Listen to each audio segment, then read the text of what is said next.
नर्मदा मैयाची परिक्रमा विधिवत 3 वर्ष 3 महिने 13 दिवसात आणि काही लोक 108 दिवसात पूर्ण करतात।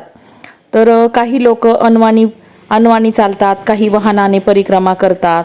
तर आपण ही परिक्रमा वाहनाने केली आहे 13 दिवसामध्ये। परिक्रमावासियांनी रोज नर्मदेचे दर्शन, नर्मदा अष्टक आरती करून नर्मदा नदीला उजव्या बाजूला ठेवून आणि अमरकंटक किंवा ओंकारेश्वर पासून आपली परिक्रमा सुरू करायची असते। जेथून परिक्रमा सुरू केली तेथेच ती संपवायची असते। नमस्कार मैत्रिणींनो, आपला शेतमळा या चॅनलमध्ये आपलं पुन्हा स्वागत आहे। तर मैत्रिणींनो, आमची नर्मदा परिक्रमा सुरू आहे आणि आज नर्मदा परिक्रमेचा आहे 13वा दिवस। तर आज आम्ही आलेलो आहोत पुन्हा ओंकारेश्वरला। तर आपली जी परिक्रमेची सांगता आहे ती आज आपण करणार आहोत। तर आपण इथूनच संकल्प केला होता परिक्रमेचा आणि तुम्हाला सगळ्या व्हिडिओमध्ये तुम्ही पाहिलंच असेल आपण कशा कशा पद्धतीने परिक्रमा पूर्ण केलेली आहे। तर आज ओंकारेश्वरमध्ये आपल्याला परिक्रमा संपवायची आहे। तर आज ओंकारेश्वराचं दर्शन आणि ममलेश्वराचं दर्शन आणि मानधाता पर्वताची परिक्रमा करून आणि मग नंतर आपल्याला परिक्रमाचा शेवट करायचा आहे। तर ओंकारेश्वरमध्येच आपल्या परिक्रमेचा शेवट होत असतो। तर 13 दिवस लागतात आपल्याला बसनी परिक्रमा पूर्ण करण्यासाठी। तर मैत्रिणींनो, व्हिडिओ संपूर्ण पाहिल्याबद्दल खूप खूप धन्यवाद। आणि जर अजून तुम्ही पूर्ण व्हिडिओ जर पाहिले नसतील तर मागं जाऊन नक्की पहा आपल्या नर्मदा परिक्रमेचे संपूर्ण असे व्हिडिओ। आणि आता पूजा करायची आहे, संकल्प परिक्रमेचा शेवट करायचा आहे। ममलेश्वराला आणि ओंकारेश्वराला पाणी घालून आणि आपल्याला परिक्रमा पूर्ण करायची आहे। तर आता आम्ही बसणार आहोत पूजेला आणि त्यानंतर जाऊया आपण घोडीने दर्शनाला। तर चला, व्हिडिओ संपूर्ण पहा, स्किप न करता। नर्मदा परिक्रमेदरम्यान आता माझ्या झालेल्या आहेत मैत्रिणी आणि आपल्या सबस्क्रायबर। तर सर्वांनी मस्त मस्त व्हिडिओ पाहिलेले आहेत आणि एकदा म्हणा सगळ्यांनी नर्मदे हर, नर्मदे हर, नर्मदे हर।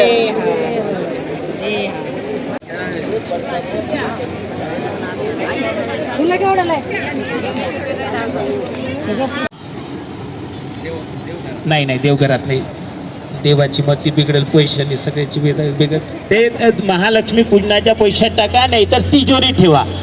रुपयाचं काम तिजोरीमध्ये लाल कपड्यामध्ये बांधून ठेवा, खर्चायचा नाही। आणि ही बॉटल देवाऱ्यामध्ये ईशान कोणला, कोणत्या कोणला? ईशान्य कोण म्हटलं म्हणजे उत्तर आणि पूर्वेच्या मधला कोपरा, त्याच्यामध्ये भरून ठेवायची, आरती पूजा होत राहील का? नाही ना? चला, पाणी घ्या उजव्या हातात। जी मैया आहे कल्पतरू आहे।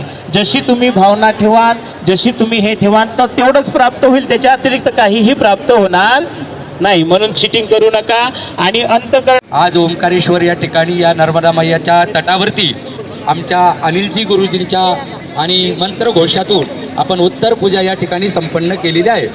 गोड असं त्यांचं जीवन आहे। अखंड नर्मदावासियांची सेवा ते करतात आणि अतिशय उच्चारण स्पष्ट आणि कुठल्याही प्रकारच्या अपेक्षा न करता आपण जसं त्यांना देऊ त्या पद्धतीने ते सेवा करत असतात। आपण सर्वांनी गोड अशी पूजा केलेली आहे। आता सर्वजण श्रद्धेने त्यांना दक्षिणा अर्पण करायची आहे। सांगितल्याप्रमाणे आपण जे मैयाचं जेल घेतलेलं आहे, आता ते जेल घेऊन आपण जाणार आहोत ममलेश्वराला, अर्ध जल अर्पण करणार, नंतर ओंकारेश्वरांना पूर्ण जल अर्पण करणार, पुन्हा या तटावरती येणार। इथं आल्यानंतर हातातला दोरा आणि मैयाचा दोरा सोडून नर्मदा मैयेमध्ये अर्पण करूया। बोटल पुन्हा भरून घेऊया, बोटल सोबत पुन्हा घरी घेऊन जायची आणि देवघरामध्ये ईशान्य कोणामध्ये कोपऱ्यामध्ये आपल्याला ती ठेवायची आहे पूजेसाठी। आणि ती सुपारी फोडून खायची, पण कधी? कन्या भोजन दिल्यानंतर। ज्या वेळेला कन्या भोजन देऊ त्या वेळेला आपण काय करायची, ती सुपारी फोडून खायची आणि राहिलेला तो 1 रुपया तुमच्या तिजोरीमध्ये तुम्ही ठेवू शकता।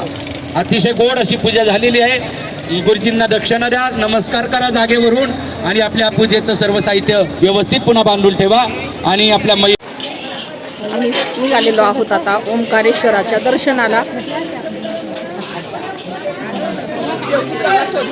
आपण आता जी 13 दिवस नर्मदा परिक्रमा केलेली आहे त्यामध्ये आपल्याकडे बाटलीत जे जल आहे तर ते आपण आता ओंकारेश्वराला वाहणार आहोत। तर इथं आहे ओंकारेश्वराचं मंदिर। तर या मंदिराची ख्याती आपण थोडीशी पाहूया। ओंकारेश्वर हे भारतातील 12 ज्योतिर्लिंगापैकी एक महत्त्वाचे ज्योतिर्लिंग आहे. तर असं म्हणतात, मांधाता जो पर्वत आहे त्या पर्वताचा आकार ओमसारखा आहे. तर खूप सुंदर असं मंदिर आहे. एकदम जुन्या बांधणीचं हे मंदिर आहे. आणि इथं पहा ओंकारेश्वर ज्योतिर्लिंगाचं आपण इथं आता दर्शन घेऊया. आपण आलेलो आहोत मंदिरामध्ये.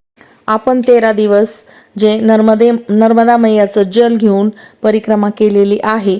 तर ते परिक्रमेचं जल आपल्याला अर्ध ओंकारेश्वरला व्हायचं आहे.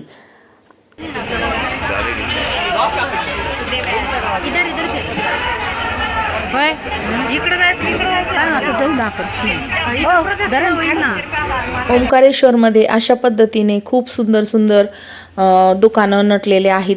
प्रत्येक दुकानामध्ये आपल्याला शिवलिंग दिसणार, प्रत्येक दुकानामध्ये आपल्याला रुद्राक्ष हे सर्व इथं मिळतं. आता हा जो पूल आहे हा ममलेश्वरला जोडलेला आहे. तर ओंकारेश्वरपासून आपण या पुलावरून चाललेलो आहोत ममलेश्वरला. तर खूप अशी गर्दी आहे. खूप सुंदर असं ममलेश्वराचं मंदिर आहे. अहोमृतं स्वनं श्रुतं महेश केश जातटे किरातसूत वाडवेषु पंडितेश ते नटे दुरंत पाप तापहारी सर्व जंतु शर्मदे त्वदीय पाद पंकजं नमामि देवी नर्मदे त्वदीय पाद पंकजं नमामि देवी नर्मदे. तर आपण आता पहा या टीव्हीमध्ये आपल्याला दिसले ममलेश्वराचं ज्योतिर्लिंग आणि इथं आता पूर्ण जल आपण वाहिलेलं आहे. तर आपल्या आता सर्व परिक्रमावासी जाणार आहेत बोटीमधून मानधाता पर्वताच्या परिक्रमाला. तर चला आमच्या बरोबर.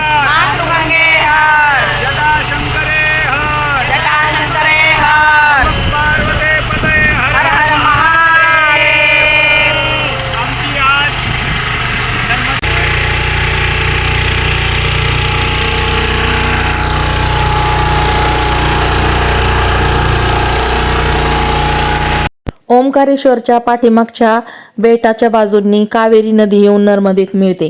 तर या कावेरी नदीच्या संगमावर आपल्याला आपल्या हातातले धागे टाकून द्यायचे आहेत आणि या बाटलीमध्ये पुन्हा नवीन जल भरून घ्यायचं आहे घरी नेण्यासाठी. आणि आपल्याला घरी गेल्यावर हे जल ईशान्य दिशास ठेवायचे आहे आणि रोज या जलाची आणि नर्मदा मैयाच्या फोटोची पूजा करायची आहे.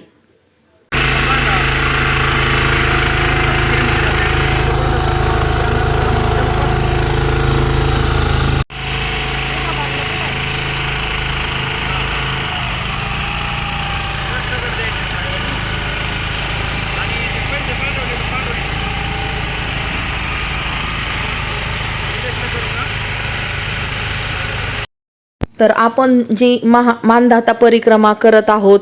तर या मानधाता पर्वतावर ऋणमुक्तेश्वर महादेवाचं मंदिर आहे आणि तेथेही जाण्याची संकल्पना आहे. पण आमच्या 4-5 होड्या असल्यामुळं आम्ही गेलो नाही, कारण खूप असा वेळ तेथे गेला असता आमचा. आम्हाला पुढंही जायची गडबड होती. ऋणमुक्तेश्वराचं दर्शन घेतल्यावर असं म्हणतात, माणूस प्रत्येक ऋणातून मुक्त होतो.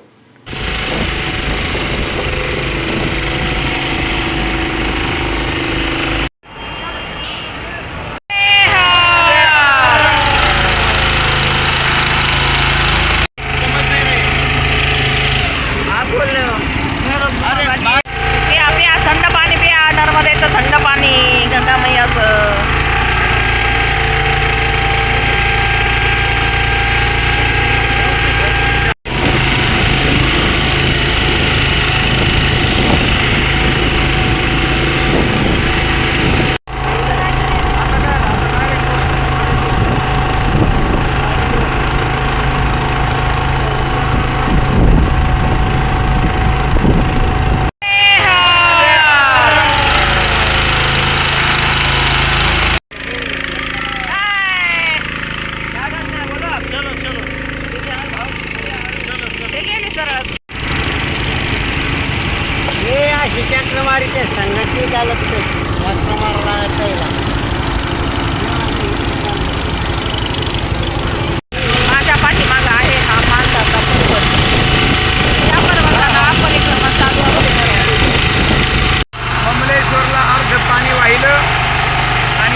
असते ती मानगाथा परिक्रमा आम्ही या ठिकाणी नावेमध्ये बसून करत आहोत. सुंदर अशा पद्धतीनं नावेमध्ये बसून आमची परिक्रमा चालू आहे. मातृगंगे हर यथा शंकरे हर नमः पार्वते पतये हर हर महादेव.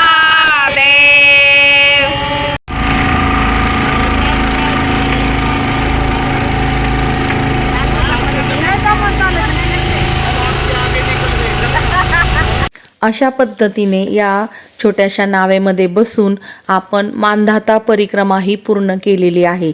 आणि आपण आता आलेलो आहोत पुन्हा ओंकारेश्वरच्या घाटावर. तर इथं आता आमची परिक्रमा पूर्ण झालेली आहे. तर मैत्रिणींनो, आपले हे पूर्ण व्हिडिओ तुम्ही पाहिलेत त्याबद्दल खूप खूप धन्यवाद. 13 दिवसाची ही नर्मदा परिक्रमा आपल्याला खूप असं शिकवून जाते. तर ही नर्मदा परिक्रमा नक्की करावी.